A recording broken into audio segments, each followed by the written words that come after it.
There we go for the folks on the YouTube. No homework questions yet? Not yet. Okay, that's fine. That's fine. Just thought I'd offer. Um, then we have stuff to talk about. We have to finish up example 6, and we have a little bit more in the PowerPoints, but I'll save that for the ending example. So what are we talking about? Let me get you there. That's a prettier screen to look at. Reorient ourselves into what this last topic is covering. What have we been talking about?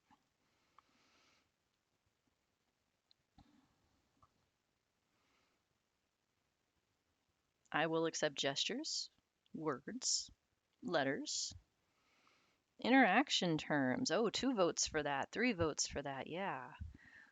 What is an interaction term first? Like, what does it look like in the model?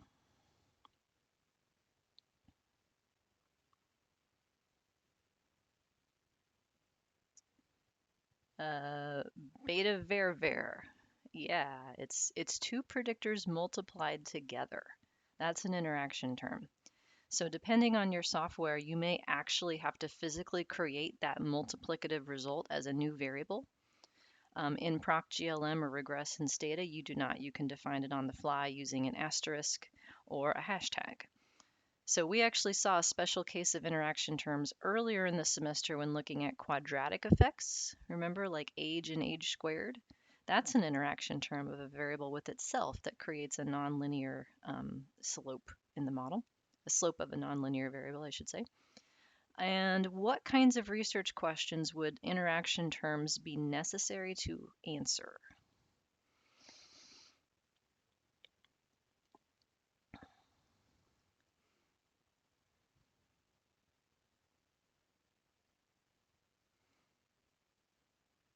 When would interaction terms be necessary to answer a research question? What types of questions? Moderation. Yeah. One predictor messes with another? Yes. I like that definition. One predictor moderates, messes with it, adjusts, diminishes, enhances, whatever word you want that means changes. Yeah. It's anytime the answer to a question, does this matter? When the answer is, well, it depends. That's a moderation problem. Is drinking diet soda bad for your health? Well, it depends, right? Are you drinking the diet soda because you already have health problems, like you're trying to lose weight? Or is it the chemicals in the diet soda? What came first?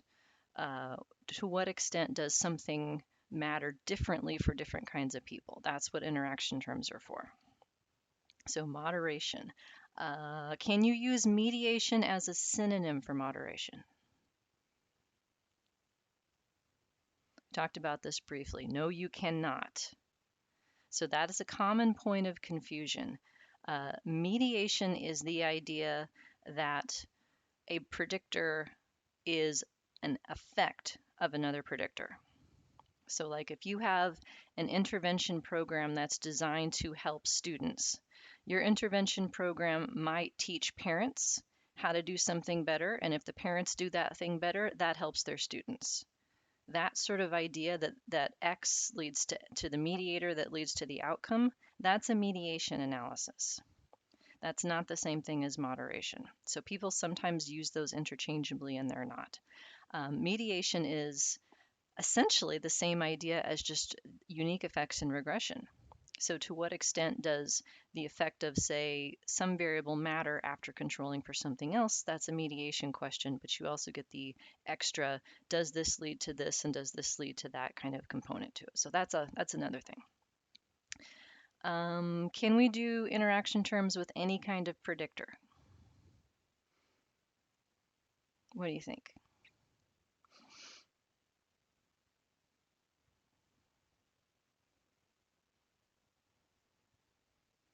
One vote for no. See, I vote yes.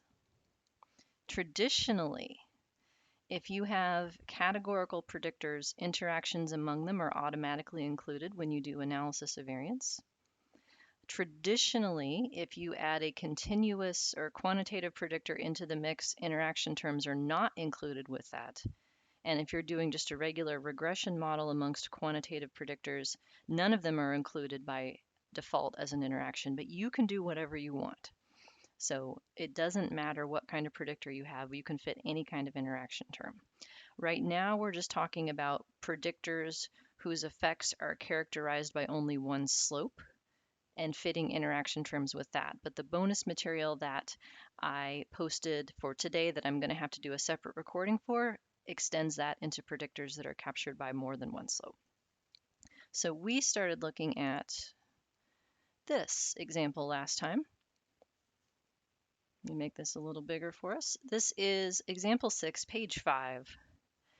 And note the signposting here. Yes, this is the model to follow when looking at your homework. This maps very, very closely onto what I'm asking you to do.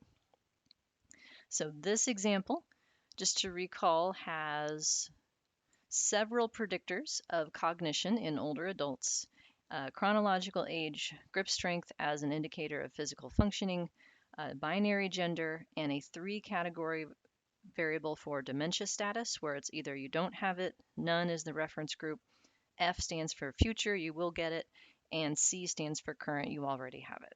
And so we have these variables in the model first, and then where we left off last time was adding in these 2 new interaction terms. So in this case, we have a quantitative predictor age and another quantitative predictor grip strength. And these 2 new terms that I've highlighted here, the interactions beta 6 and beta 7, are going to tell us the extent to which there are gender differences in the slope of age and gender differences in the slope of grip strength. So 2 different kinds of moderation happening simultaneously. And so we started looking at code to do that. So interaction terms enter directly into the model as the multiplicative combination of the 2 variables that you want to interact. Here is an example of how to test the change in R-square that results from adding those 2 new interactions. So the F-test for the combination of the 2 new interaction terms via a contrast statement. We went through this logic of simple slopes last time. Do you want to go through that again, or do you feel good about that?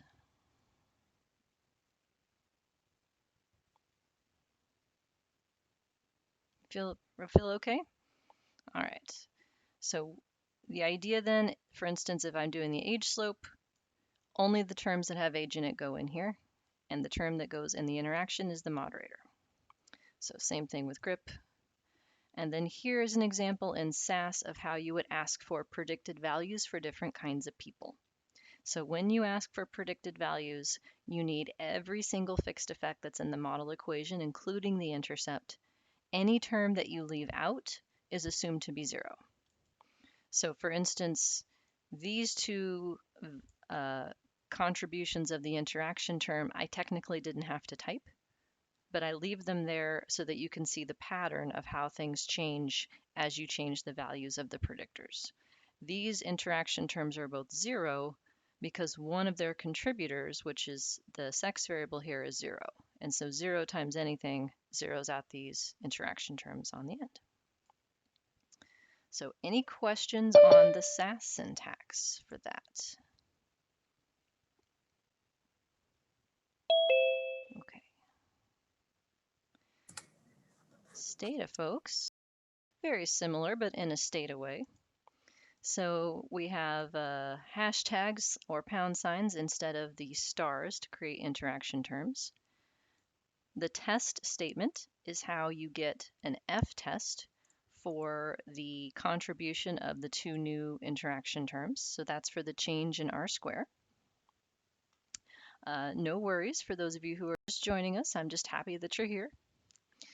And then lincoms are the way that we can ask for slopes for different kinds of values of the moderator. So these are what's known as simple main effects, simple slopes. There's a few other terms that get used, but the idea is trying to figure out what is the effect at particular levels of the moderator. The model's only going to give us one, but we can ask for any of the others. And so same thing for grip. And then Stata has this lovely margins thingy here that allows you to ask for predicted outcomes for a range of predictor values at the same time. And I'm seeing, yeah, I think that's right. Yeah, I only asked for 2. So this is what it would look like to get high and low values of age and grip strength, and for men and women, holding the other dementia variables constant at 0.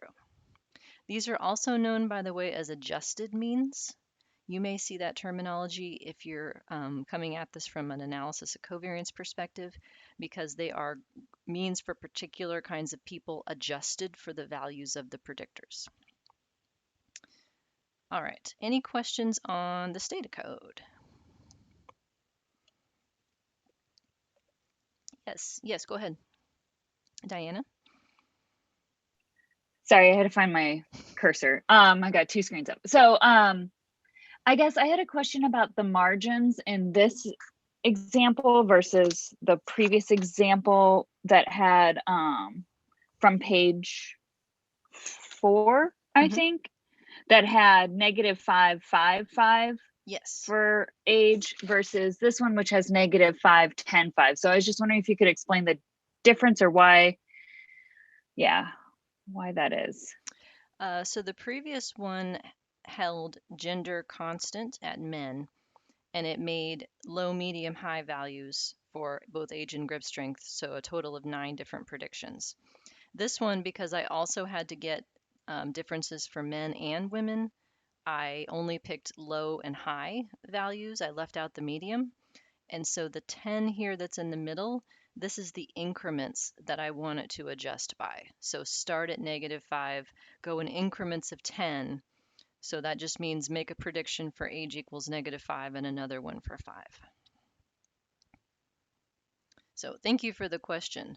So for instance, if I changed that to 1 rather than 10, then I would get a prediction for -5, -4, -3, -2, all the way up to 5. So you can make this as specific as you want to. I was just trying to make the output match between programs. If I were to do this in SAS, it would require a separate line of code for every unique combination, which is painful. So we'll do it that way. All right, other questions on Stata code or SAS code or otherwise? Okay, so now comes the fun part, interpreting the output, because you can always make it run. The program will be happy to do whatever you ask it to, but making sure we know what to do with the numbers on the back end is the most important part. And the reason why I have a job, because the programs are happy to spit out the numbers and not help you know what to do with them at all. So first step here, this is SAS output. We're describing the total results of the model. So does this model, on the whole, significantly predict cognition? And the answer given by our F value right here is yes. So this model contains 7 slopes. That's our numerator degrees of freedom. And those 7 slopes work together as a whole to significantly predict cognition. How well do they predict it is given by the R square out there. So you can think of this 2 different ways. The R square itself is the proportion of variability in our cognition outcome that has been explained by the model. So 27, let's make that 28% of the reasons why some people did better on this measure of crystallized intelligence has to do with their combination of age, grip strength, gender, and dementia. That means that 1 minus 0.28 is all of the information that is still out there. And that amount of information still out there is the residual variance of the model, this 88. So that's the variability unexplained left over in raw amount. R square is always given as a proportion, and that is relative to the empty model that has no predictors. And degrees of freedom denominator, number of slopes that could have been added still, is 542. Okay, then effect size. So SAS gives you, this is actually a very much truncated version of the tables that SAS gives you. It gives you a lot more than this, but this is one thing that Stata does not give you directly, and that's why I did not ask for any of this in your homework. But in your life, I wanted you to know how to get this information. So these are semi-partial eta squares. Do you remember what those are?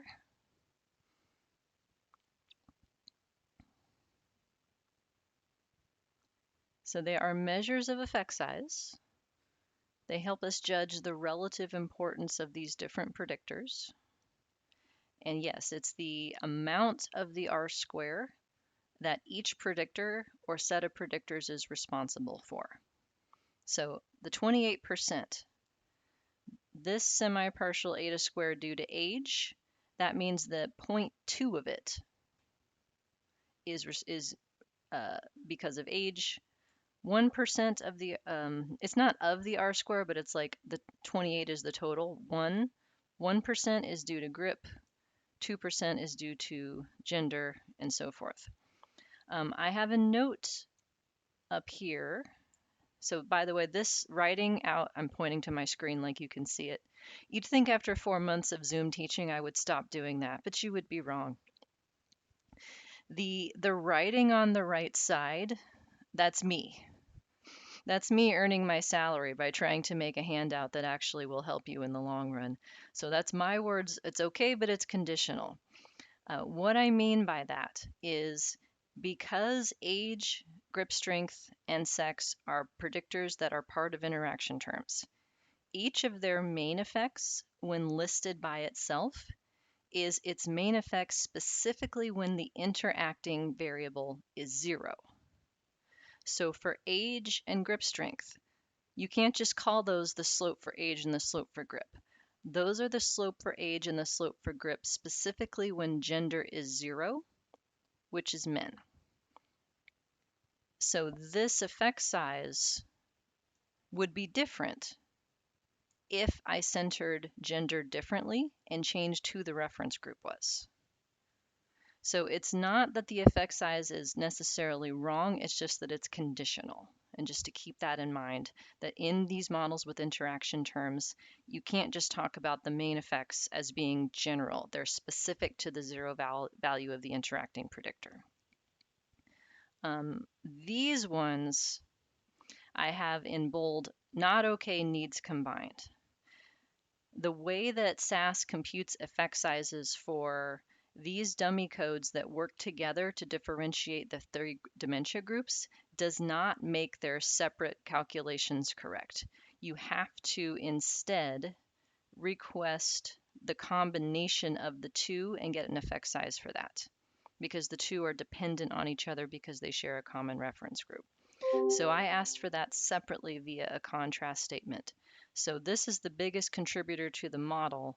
Those 2 slopes that work together to distinguish the 3 dementia groups, they are responsible for 18% of the total explained variance.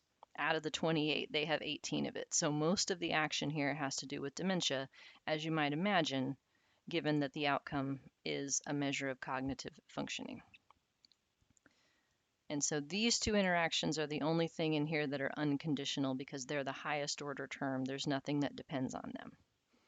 And as you might anticipate, based on how tiny these numbers are, they're not going to be significant. Very, very small effects, but I'm going to go through them anyway so that you know how to interpret interaction terms. So just to recap, for the purposes of homework, ignore this table. Okay? None of the answers have to do with semi-partial eta squared, and that is because the way SAS does it is different than the way Stata does it, and I didn't want to put any program at an advantage or a disadvantage. So none of that. But for life, I wanted you to have this. However, you do get to do this one. So the contrast or test statement in Stata is the results of the custom lumping together of predictors that you do to test the joint contribution of new terms to the model. So in this case, I will ask for a test of the two new interaction terms. Another way of saying that is, do the two new interaction terms significantly increase the R-square for variance accounted for? Do they help in English? And help is operationalized as explain more variance than what the model explained before. And so you will get both an effect size in terms of the change in R-square relative to the previous model in section 1, and you'll ask for this significance test. So if this were my result in my homework, what would I conclude about my two new interaction terms? Do they help?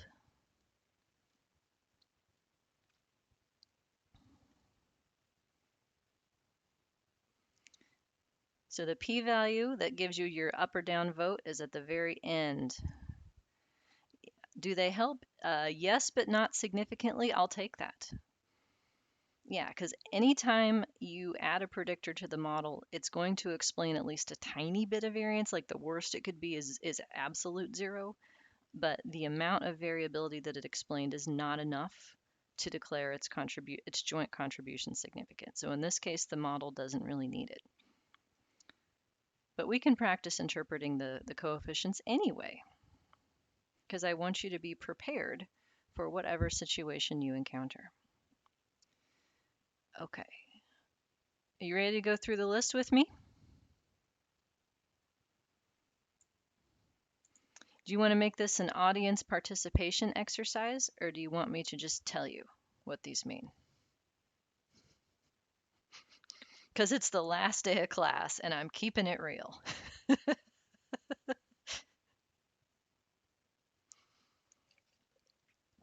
One vote for tell me. Fair enough. I like honesty. I'm just happy you all are here, to be honest. All right. And so the betas, by the way, that's me in the right-hand column trying to link back to the equations. That's not SAS being nice to you. Although how cool would it be if you could write a stats package where the interpretation showed up on the output? My husband and I have actually talked about this before because he writes software to do analyses. And I thought, if I could just like hack that to have the interpretation, it would outsell every other package, right? And then I'd be out of a job otherwise. But since we're not there yet, I will help you figure out what to do with these numbers. So first line here, intercept. And by the way, if you want to follow along in the Stata output, that is available for download as part of the example 6 folder that has all the raw data files and output from both programs. Intercept, otherwise known in Stata as the constant, is 29. So definition of an intercept, always the same. Intercept is the expected outcome when all your predictors are 0. So given that generic description, let's put that into the story. Expected outcome. Okay, predicted score on this measure of cognition. So someone is predicted to have a 29-point score on this measure who is, let's go down the list. When is it 0? Somebody who's 85. Somebody who can squeeze 9 pounds per square inch on the squeezy ball. And now I think you see why I've adopted this convention of adding the centering constant to the end of the variable. So there's no working memory involved in this at all in terms of remembering where I centered. Sex MW to me means men versus women, meaning men are the 0 and women are the 1 in this example. So it's the expected cognition for somebody who is 85 with 9 pounds of grip strength who is a man. And putting these two together, the reference group for dementia is who does not have dementia and never will, the none group, which is the most prevalent in these data. And then do these interaction terms change the interpretation of the intercept any further? Do I have to add any more caveats about who this intercept is for?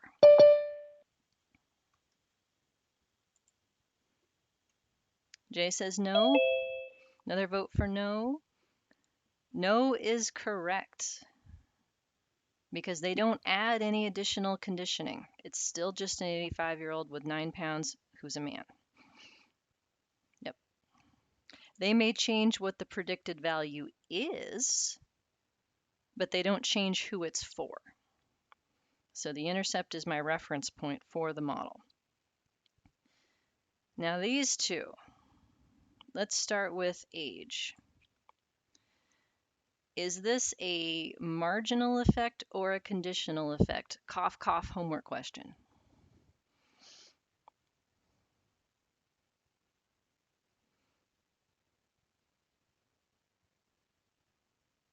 Marginal or conditional? Marginal means unconditional for everybody. Conditional means for certain kinds of people according to the model.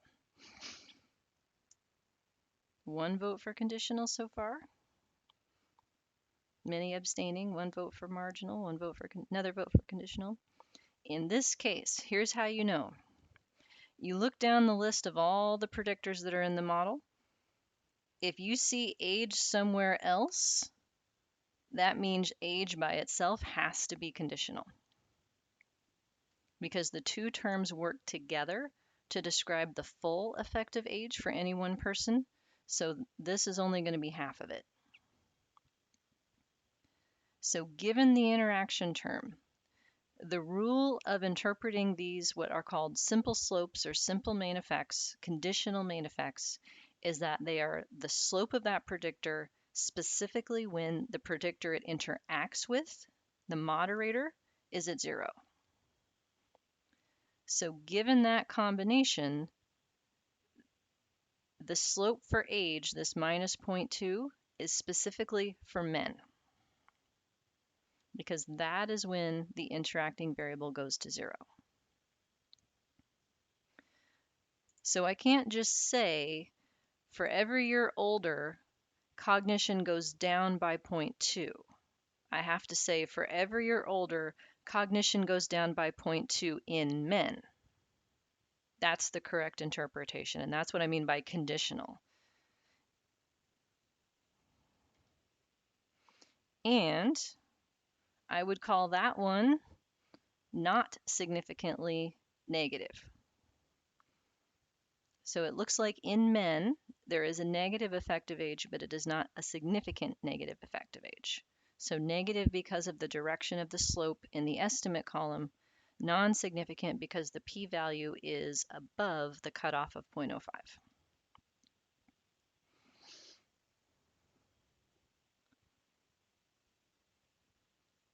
Likewise, grip strength,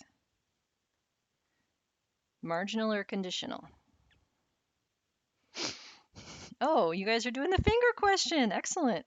Yeah, M is harder. Let's see. That would be M maybe. Yeah. C for conditional. Yeah. Who's it for?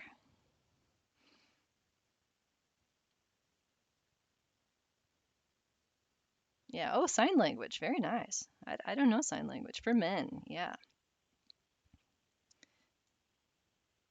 I did have a student who was hearing impaired in my class last semester, and they brought interpreters to class. And after class, I could see the interpreters like going like this. Like I nearly killed them, I think. Between how quickly I talk and the spelling out of all the Greek letters and stuff, like I put them through their paces. So, all right, so this is grip strength for men. In men, how would I describe the effect of grip strength?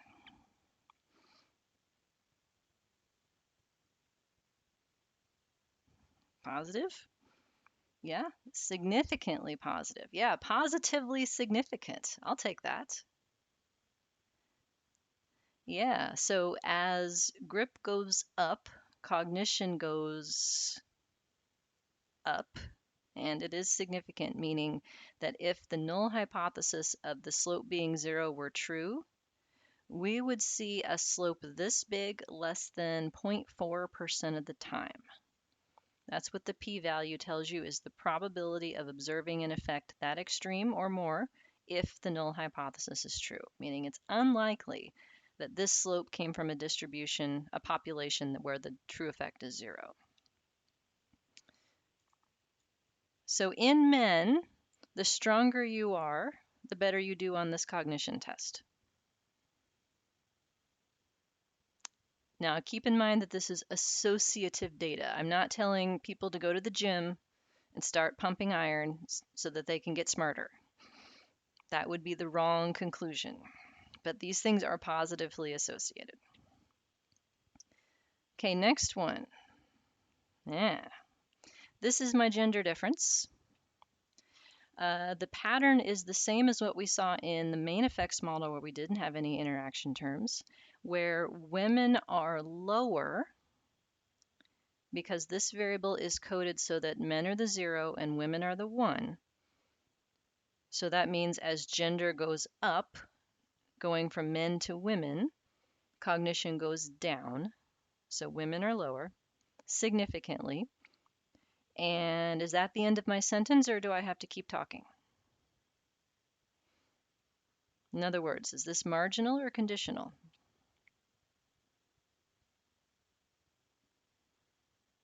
The C's have it. Now, conditional for whom? To answer that, we go down the list. This is the gender effect when the interacting predictor or predictors is 0. So this is the difference between men and women who are 85. Yeah, I promised I'd do it for you and I lied. Sorry. It's a little bit of scaffolding, right? 85 and who have 9 pounds of grip strength. So that's an adjusted gender difference between those kind of people specifically, people towards the middle of the distribution of age and grip, 85 and 9 pounds. That's the gender difference in those kind of people. One quick question, Lisa. Sure. So when we were just doing that conditional statement, it would be conditional for both men or women that are 85 and have a grip strength of 9 pounds? Or is it still just men for that interaction term? So the minus 3.7, that slope coefficient refers to the gender difference. Okay. So women do worse by 3.7. That's what that's telling me. Yep. But that is specific to the gender difference in people who are 85 and with 9 pounds of grip strength. Okay. So regardless of gender. Well, it's not regardless of gender because this is telling you about gender. Got it. Okay. Yeah, so you gotta flip the story around. Age and grip strength were specifically for men because they interacted with gender. Now we're talking about gender, and the moderator would be age and grip strength. So we're Yep. talking about gender as the effect for what kind of oldness and strength. Yep. Okay, that makes sense. Okay, yes, thank you And for the then question. would the p-value tell us that it's significantly negative then? Because our slope is negative? Yes, Okay. in those kind of people. In men who are 85 with 9 pounds. In people with 80 who are age 85 with 9 pounds, there is a gender difference. Yep. That's what we're saying. Yep. Okay, got it. Yep. Thank you. Great. Now these guys, dementia contrast, distinguishing the none group, and then the future group versus none, current group versus none. Marginal or conditional?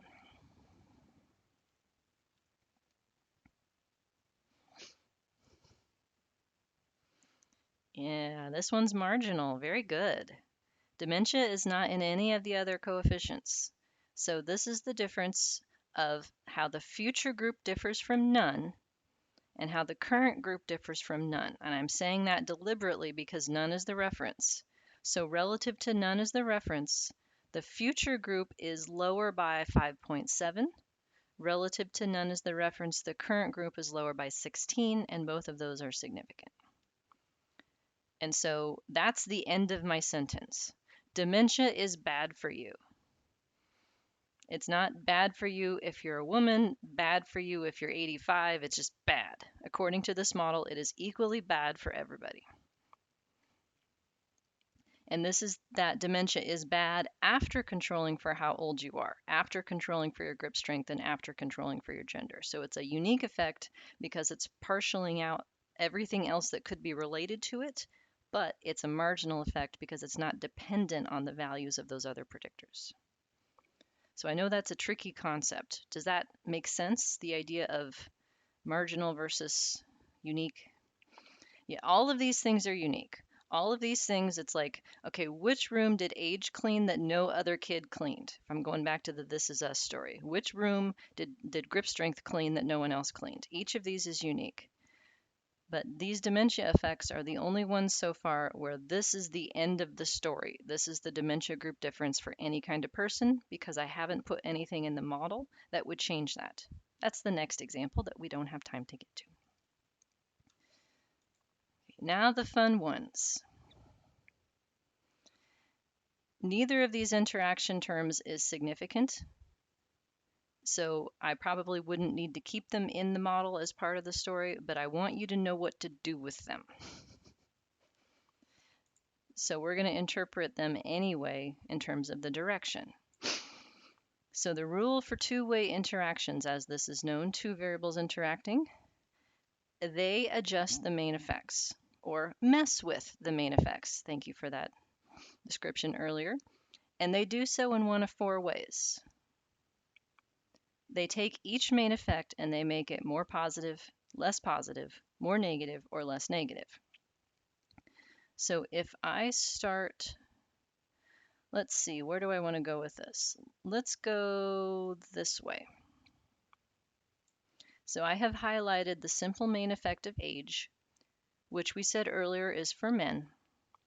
And the interaction term is going to tell me what happens as the moderator increases. So as the gender variable goes from 0 to 1, what happens to my negative effect of age? Which pattern is this?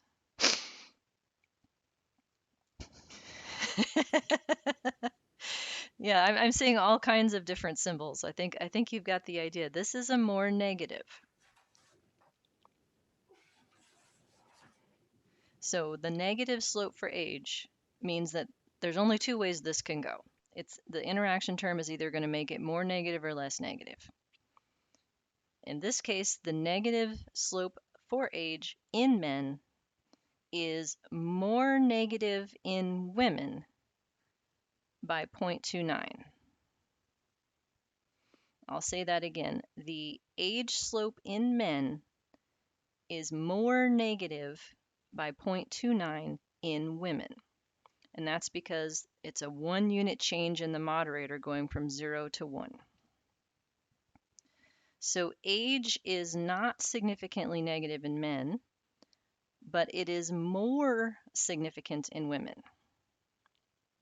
So the interaction term is telling you the difference in the slopes between men and women.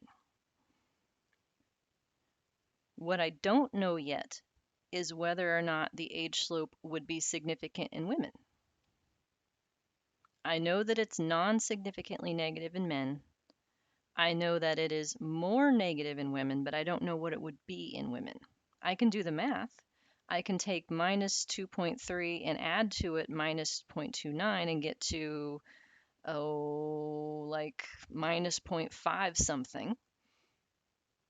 But I don't know if that number is significant. And that's why we asked for LINCOMs, estimate statements. That's the role of the estimate statement, is to give us model implied simple slopes that are linear combinations. So the age slope for men that we asked for demonstration purposes is what we found above.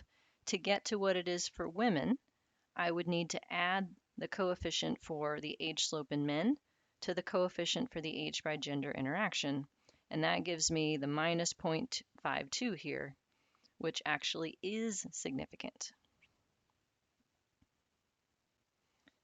So putting the story together, does age matter in predicting cognition? What would you say? Depends on who you are. For women, it does. Yeah.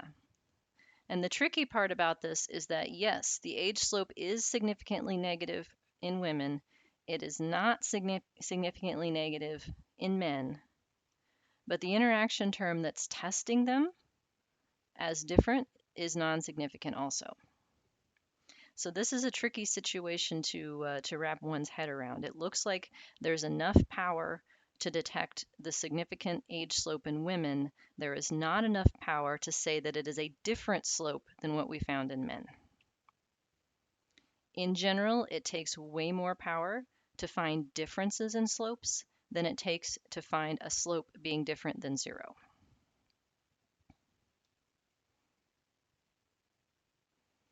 But this type of result here is the definition of moderation.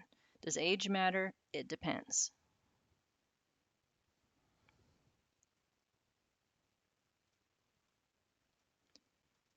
Okay, moving back to the numbers here.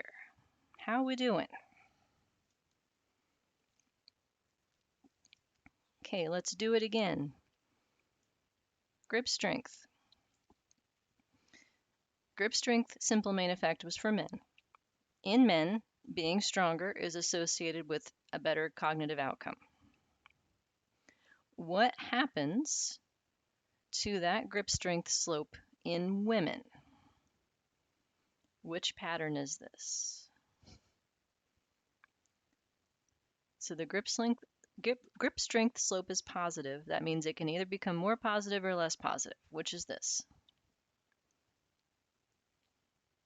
Yeah, this is a less positive, exactly. So in women, the grip strength slope is non-significantly weaker by 0.12.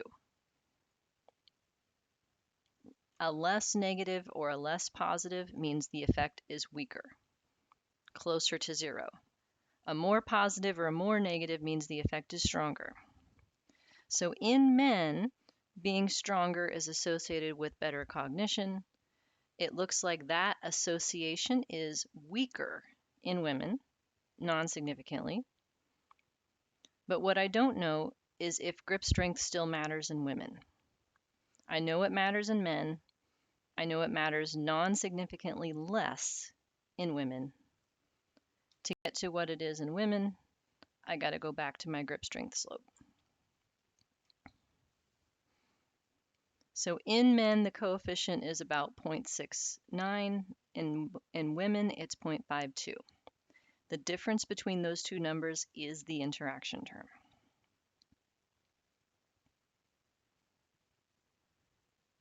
So homework help. The order in which I'm asking the questions about the slopes in your last homework is not a coincidence. So you're talking about what is the effect of spatial ability and verbal ability when playing a hard opponent and an easy opponent. And I'm asking you, what is it for easy and what is it for hard, and then what is the difference? The difference is the interaction term. The other way you can see that is in writing out these sorts of statements here. Here's the statement for grip strength for each gender. If I take the difference between these two statements, so do you remember we did this in the context of, say, the golf example, another example, to get the difference between the non-reference groups? The same strategy works here. If I take the line for women and I subtract the line for men, the first term cancels, and the second term is all that's left. So the interaction term directly tells me if the slope of grip strength differs between men and women. That's what it's for.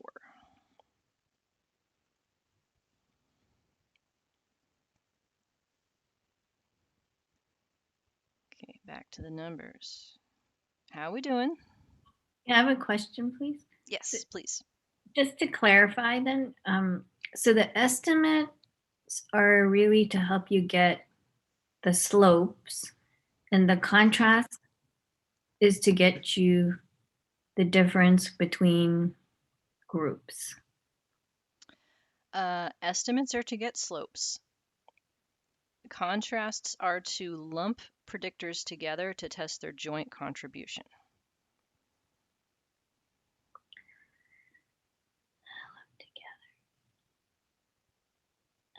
Okay. But so if we were to get the difference, trying to get the difference between easy, let's say like two groups, Hmm.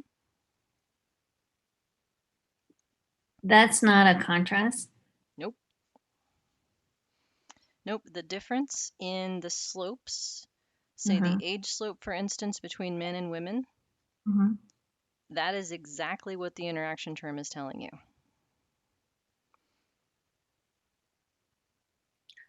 The Okay. interaction term is telling you how the effective age differs between men and women. And the contrast is to tell you the difference in the interaction? The contrast would tell you the difference in the model R square Uh-huh. that results after adding the interaction terms. Okay. So how much the interaction explains the Hmm. model, and yeah, overall model, like what portion of it, yeah, it explains. Yes, Okay. you get an effect size and an F-test or an F-test in Stata. But yes, it's testing the contribution to the model of the new things you added, whether they are just regular slopes or interaction terms or what have you. Okay, thank you. I forgot. There's a lot going on. Okay, so this is one way to look at it if you're thinking about age and grip strength as the things you care about and gender as the moderator. Now, we have a series of job candidates zooming in these weeks here. If you ever are a job candidate and you want to describe your research and your research involves interaction terms, the best way to not get hired is to take this table and make a slide out of it. Okay, I will guarantee no one will want to talk to you if that is what you present. So if I wanted to talk about how age or grip strength matter differently for men and women, this is what I put up. So I don't care what package you make your picture in. You would want to put better labels for your variables because you don't need your audience to know that you named it age 85 or whatnot. You can do that in the windows for Stata. Let me find, here's the plot in SAS, which looks a little bit prettier. You would put these up, although make sure that the font you use is not 10-point font. That's another way to give a bad talk, is to make sure that your audience cannot read a damn word that's on there. So after changing the font to be like 20-point font for your axes and your labels, this is what we would put up. So for instance, the moderation of the grip strength slope by gender is given in this picture, where the effect that you're talking about that you care about is generally shown on the x-axis.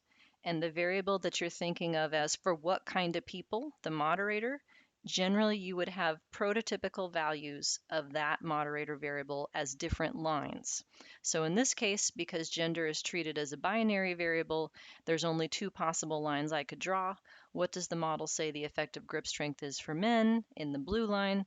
And what does it say it is for women in the red line? So the slope of these lines is the simple slope that's given by the model. In this case, the one that's blue was given directly by the model as the conditional main effect that came out of your output. To get to the slope for the red line, I had to write a lincom or an estimate statement because that one's a linear combination of the main effective grip plus the interaction term with gender. And do these two lines look parallel to you? Yeah, they're not completely parallel, right? They would be completely parallel if there were no interaction term included in the model. But the fact that they still pretty much look parallel is a result of the interaction term being non-significant. The interaction term between grip and gender tells you how non-parallel these lines are. It is the difference in the blue line slope from the red line slope. And another thing, by the way, look at the y-axis. I chose these values to be at least, at a minimum, 2 standard deviations around the outcome, and I think this might be 3 or 4.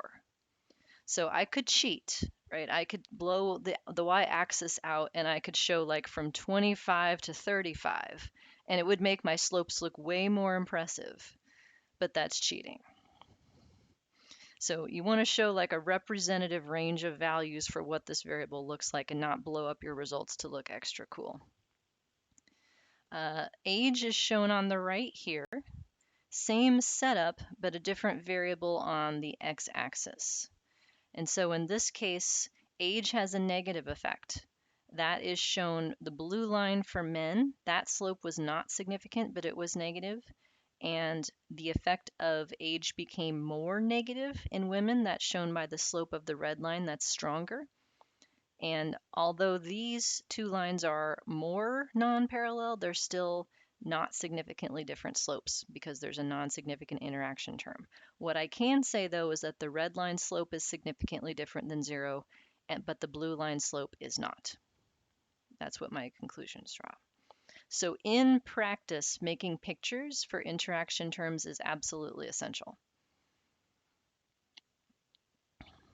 Your average reader will understand what this means much more than a table of coefficients.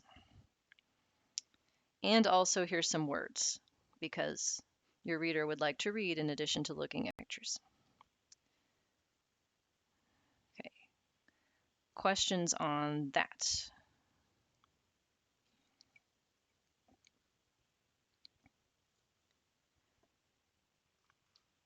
Okay, so here's another way of thinking about the same set of data. Scrolling back up to the numbers. Every two-way interaction term can be interpreted 2 different ways. Which way you choose usually has to do with how you're framing the analysis in terms of the research questions, but the other way is equally valid. So one way to think about this model is how the effects of age and grip strength differ between men and women. That's what this model tells me. But let's say that I was a researcher who was interested in gender differences. Now let's change the story around to make gender differences the focus. I start here.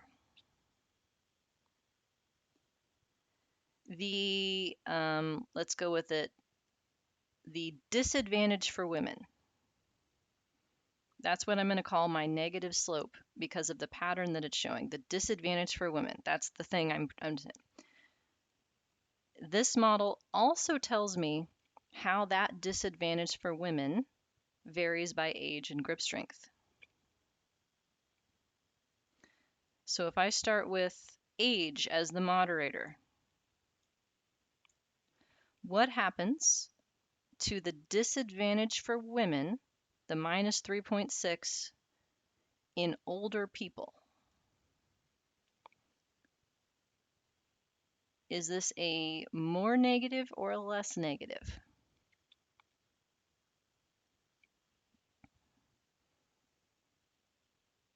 Yeah, this is a more negative. So a negative interaction term with age takes my negative gender slope, my disadvantage for women, and it makes it more negative. More specifically, what happens is that the gender difference of 3.7 disadvantaging women, which is true amongst people who are 85. For every year older you are, the gender difference is predicted to be bigger by 0.3.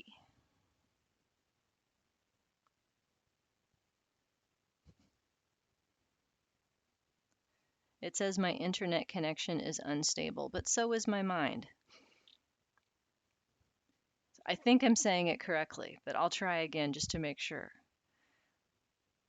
So what these two lines are telling me, the disadvantage for women of 3.7, that negative 3.7, that becomes more negative by 0.29 per year of age.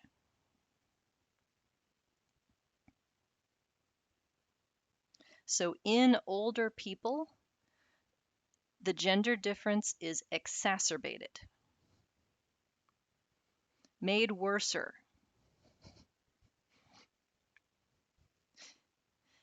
There's like raw ingredients, Lisa, who looks at this and goes, yeah, it's worser. And then there's like the translation process. Like, no, you can't write worser, Lisa. What do you write instead? Oh, the gender difference is exacerbated in older adults. That's what it is. I have a question. Mhm. I'm not sure I understand how the age 85 that becomes for every year. Mm-hmm. So we're talking about gender as the focal effect of interest, and age is the moderator. Mhm.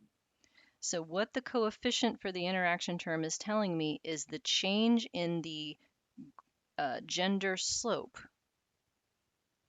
per year of age.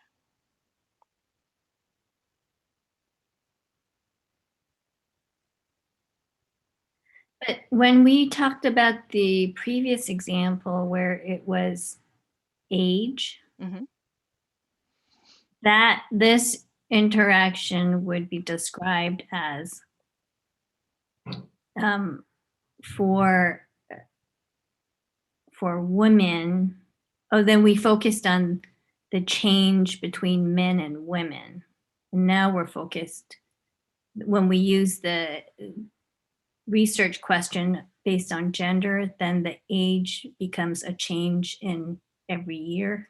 Is that pretty Yeah. much the So age becomes the moderator in this version of the question, but I can say it the same way, the other way to illustrate. So if I start with age, that's my age slope. That's the difference between younger and older people in men.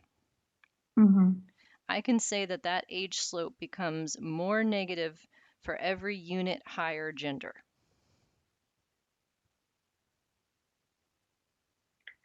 More negative by 0.29 for every unit higher gender. I could say it that way. And that makes no damn sense. I see what you're saying. And because there's only two groups, then Because there's only two, but the interpretation still holds. Every unit higher gender means a shift from men equals 0 to women equals 1. But when you don't have groups, then it becomes the gender difference of minus 3.7 becomes more negative by 0.29 per unit age. okay. I think I see it now. Okay, thank you. So like in 86-year-olds, it would be 3.6 plus 0.29. In 87-year-olds, it would be plus 0.29 times 2. Mm-hmm. Yeah, more negative. Mm-hmm. Yeah. Okay, got it. Thank you. And so the other way that then this plot can be used, let me go back to where my pretty pictures are. This one, when we talked about it a minute ago, I had you focusing on the slope of the lines, right? And how there's different lines for different genders. Now focus in on the difference in between the lines. Okay? So the difference in the y-axis between the lines in younger people is smaller than what the difference between the lines is in older people. Oh, okay. So the gender difference is more worser at age 90 than at age 80. Got it. Yes. So that's the other way of spinning this, is like, what are you focused on and which is the moderator? In the same way, I can tell by looking at this picture that the gender difference is more worser in stronger people. The gap widens.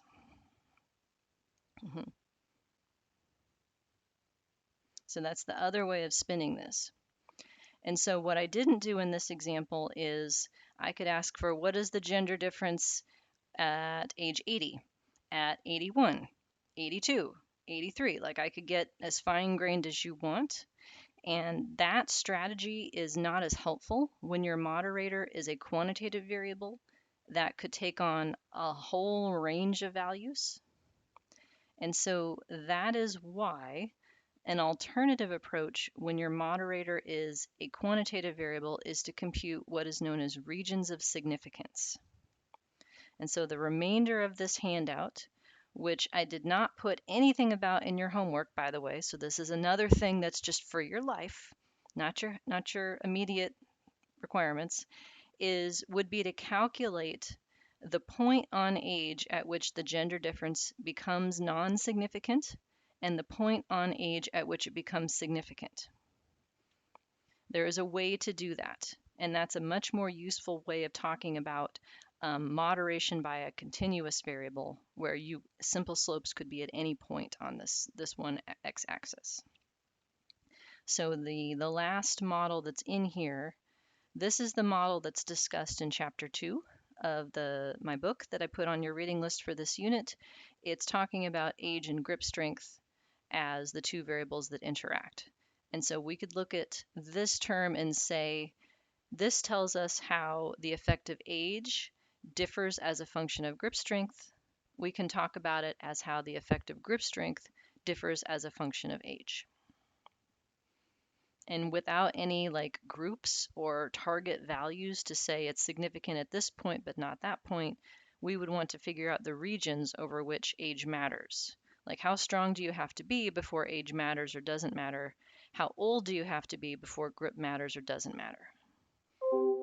So I wrote a SAS macro that helps with that. There's also an Excel spreadsheet you can use to calculate regions of significance. And so that material is in the rest of the handout. But I can tell you what happens based on the pictures. So skipping all of this lovely stuff for right now to get to the pictures. Because I'd like to keep my job. I think the same rules apply, right? You can't just present tables of numbers and expect to have people follow you. There's the Stata pictures, effect sizes. Here's the SAS pictures. So two different ways of looking at this. If we look at the picture on the left first, here I am talking about the effective age as the thing I care about for different levels of physical function as the moderator. So age is on the x-axis. And so based on the distribution of grip strength, I plotted prototypical values.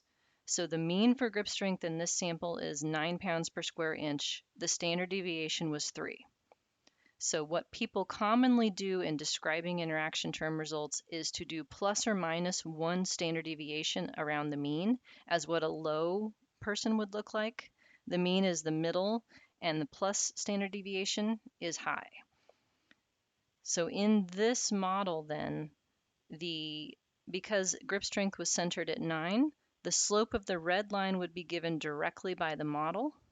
Age differences at grip strength differences at 85 would be given directly by the model. And then the interaction term tells me how not parallel these lines are. So I can talk about the effect of grip as a moderator. So if I look at this pattern, the blue line is 6 pounds, the red line is 9 pounds, and the green line is 12 pounds. What happens to the effective age in stronger people?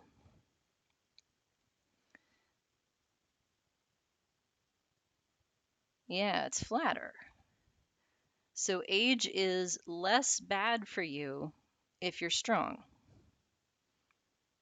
Age matters less if you can squeeze 12 pounds than if you can squeeze 9 pounds than if you can squeeze 6.